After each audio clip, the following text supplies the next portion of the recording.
les rendez-vous de l'écho sur Grand Lille TV avec la Caisse d'épargne. La Caisse d'épargne, vous être utile. Bonjour à toutes et à tous et bienvenue sur Grand Lille TV pour cette nouvelle édition du Rendez-vous de l'écho. Nous accueillons aujourd'hui Fernand Ettori. Bonjour. Bonjour. Vous êtes le CEO de Libre, société nordiste basée à Roubaix même. Vous faites de la formation professionnelle et du coaching, je crois, même si, vous allez nous expliquer, c'est un peu plus compliqué que ça. Tout à fait. On est vraiment dans l'innovation. On a créé un centre unique en France sur à peu près 1000 m² qui est dédié à l'agilité des entreprises. Et notre objectif, c'est de les aider à se transformer et de les aider à réaliser leurs changements. Donc la base, en fait, c'est ça, c'est que c'est du coaching, comme on pourrait en dire plus, ou on le voit d'habitude, sauf que vous proposez une approche un peu différente. Très différente. On est sur des parcours immersifs. On est sur de l'expérientiel. C'est-à-dire qu'aujourd'hui, on sait que la formation continue, la vieille école, où on met dans une salle poussiéreuse, quelquefois un formateur très sympathique et très expert, mais avec un PowerPoint qui va passer 8 heures à vous expliquer plein de choses, et vous allez sortir de ça. Le seul moment agréable que vous allez passer, ça va être la discussion avec votre voisin pendant la pause, et vous n'allez pas avoir appris grand-chose. Or aujourd'hui, les sciences, les neurosciences, la psychologie positive, la science de l'éducation nous ont appris comment on apprend, comment on change, comment on se transforme, et c'est très peu utilisé dans la formation continue. Et c'est pour ça qu'on a créé Libre, un espace gigantesque, totalement innovant, qui est dédié à la réussite de la transformation par l'expérientiel. Ce qu'il faut préciser, c'est que cet espace, là où vous accueillez les entreprises, c'est là la différence. Souvent, effectivement, comme vous le dites, le formateur va dans l'entreprise ou dans une salle de séminaire qui est neutre. Tout à fait. Mais là, c'est l'espace qui fait la différence. Tout à fait. On a un espace modulaire, donc j'imagine qu'on va voir quelques photos, vous vous rendrez probablement mieux compte. Voit, ouais. Donc on a un espace modulaire qui peut être transformé à tout moment, où on a des vidéoprojecteurs partout, où on a une ambiance sonore, on a une ambiance d'image, on a une ambiance vidéo, on a le mobilier qui est mobile, on a les bureaux qui sont mobiles, et on a surtout de l'ingénierie technique qui est invisible, qui est centrée autour de l'humain, et qui permettent les transformations. Le lieu permet justement d'être mieux ensemble, de conduire au changement ? Complètement. Le lieu, alors il n'y a pas que le lieu, il y a aussi des expertises, il y a des process, il y a plein de choses différentes, mais le lieu joue un rôle central. Et effectivement, la plupart des gens qui viennent chez nous sont bluffés. Hein. On a des remarques en disant qu'ils n'ont jamais rencontré et jamais visité un lieu aussi propice au changement. Et ce qui se passe concrètement, c'est que nous, contrairement à une formation classique, on va faire vivre une expérience à une équipe qui va être confrontée à la réalité des choses à comprendre, à transférer et à apprendre. C'est-à-dire qu'aujourd'hui, si jamais il nous suffisait de lire un livre de Federer pour devenir champion de tennis, on serait tous champions de tennis, et de lire un très bon livre sur le management pour devenir un très bon manager, on serait tous très bons managers. On sait bien que ça ne fonctionne pas comme ça. Ça fonctionne autrement. Et on sait bien que le changement et le transfert d'expérience est très complexe. Ça fait peur surtout aux salariés, le changement. Et ils ont bien raison, tout le monde a peur du changement, pas pour les autres. Ça, on aime bien. On aime bien que les autres changent. Hein. Sa femme, ses enfants, ses collègues, son patron, on aimerait bien qu'il change. Mais nous, on n'a pas particulièrement envie de changer. Et c'est justement avec ces données-là qu'on a créé des parcours où on va dire on déculpabilise le changement, on le rend agréable, on le rend utile et surtout, on le rend opérationnel. C'est-à-dire on ne fait pas un changement light qui va s'effacer quelques jours après avoir quitté Libre.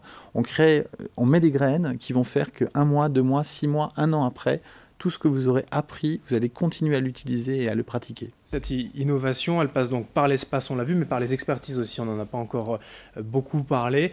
Des experts sont là forcément pour en parler de ce changement, pour le mener. Vous avez évoqué par exemple les neurosciences. Ça aussi, c'est innovant ? Ah oui, tout à fait.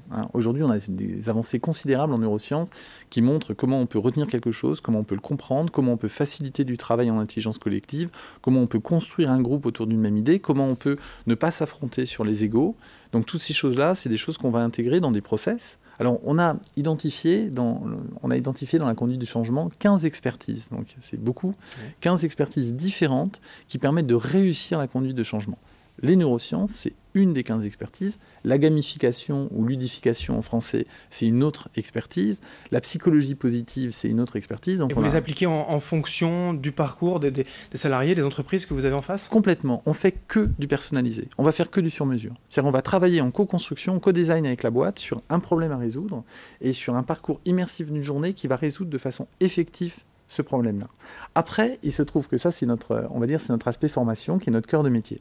Mais très vite, on a beaucoup d'entreprises qui sont venues chez nous et qui nous ont dit vos lieux, on a envie de pouvoir les utiliser pour nous, pour nos moments forts d'entreprise. Donc on a créé un abonnement qui fait qu'aujourd'hui, on a des boîtes qui viennent circuler dans notre lieu, qui viennent profiter des facilitateurs, profiter des installations techniques, profiter des experts pour tous leurs moments forts, des réunions, du recrutement, des parcours d'implication, de la motivation, etc. Donc, qui sont-ils ces clients globalement? Plutôt des grands comptes. Hein. On travaille plutôt avec des grands comptes, mais on travaille aussi sur des offres packagées, plus simplifiées à destination des PME. C'est possible aussi en petite structure de profiter de ces... Tout à fait. En abonnement, c'est ce qui est possible. Par contre, on va être très clair, 1000 m² en formation sur mesure, quand vous êtes une entreprise de 10 personnes, voilà, ça va être compliqué à mettre en place. Mais venir sur une thématique d'organisation, sur une thématique packagée, où vous allez vivre un parcours immersif avec un public mixte, c'est possible. Donc on accueille des PME sur 4 grandes thématiques qui sont l'innovation, la collaboration, c'est le management d'aujourd'hui, la vente, hein, qui est quelque chose qui est toujours très importante, et puis 2 grands cycles qui sont le bonheur au travail et qui sont la transformation digitale. J'allais y venir en fait, toutes ces formations, ces accompagnements, ces changements ont la même finalité souvent. Alors la productivité, certes, de mieux travailler, mais aussi de plus en plus le bonheur au travail, en tout cas l'épanouissement des salariés. Nous, on le voit tous les jours dans la boîte. Je veux dire, l'implication et être heureux au travail, être heureux au travail, ça passe par le sens. Hein. Ça passe pas par du happy washing, c'est-à-dire un gentil animateur qui vient et qui dit allez, aujourd'hui, on va faire des jeux pendant une demi-heure. C'est pas ça, être heureux au travail. C'est beaucoup plus complexe, c'est beaucoup plus intéressant que ça. Mais quand on implique comme ça dans nos salariés, dans du sens, et qu'on construit avec eux un avenir et une vision commune, on voit en termes de productivité des différences incroyables. Cette formulation que vous proposez aujourd'hui, il est encore difficile de convaincre les entreprises, ou en tout cas les décideurs d'entreprises, de se lancer? Alors ça dépend sur quelle thématique. Le problème, c'est qu'il y a eu beaucoup de bêtises qui ont été dites sur la transformation. C'est-à-dire on a fait croire que les transformations étaient faciles. C'est-à-dire qu'il y a beaucoup de coachs qui ont dit à des entreprises, écoutez, vous avez votre transformation digitale à faire, vous avez de l'implication à faire, venez me voir, je vais travailler un petit peu avec vous, vous allez voir, en 2 coups de cuillère à peau, ça va être réglé. C'est totalement faux. C'est très complexe, c'est très difficile les transformations. Et si on n'accepte pas ça, et si on n'est pas prêt à y mettre de l'énergie et de l'implication, ça ne fonctionne pas. Donc à cause de ça, il y a des boîtes qui sont réticentes, je dirais, à juste titre. Après, nous, on est un peu des ovnis sur le marché parce qu'on a créé quelque chose qui n'existe pas, on a créé quelque chose d'innovant, on a des retours qui sont extrêmement positifs.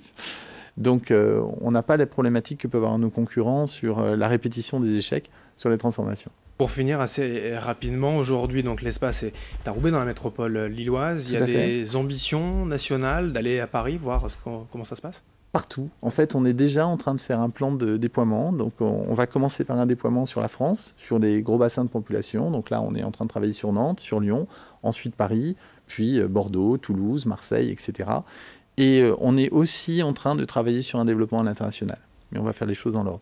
Eh bien, vous viendrez peut-être nous en reparler. Avec grand plaisir. Au moment voulu. Merci Fernand Ettori, CEO Merci de également. Libre, la conduite du changement. D'abord ici dans la métropole lilloise et puis plus loin, merci. Et merci à vous de nous avoir suivis. D'autres infos à suivre dans un instant sur Grand Lille TV. Les rendez-vous de l'écho sur Grand Lille TV avec la Caisse d'épargne. La Caisse d'épargne, vous être utile.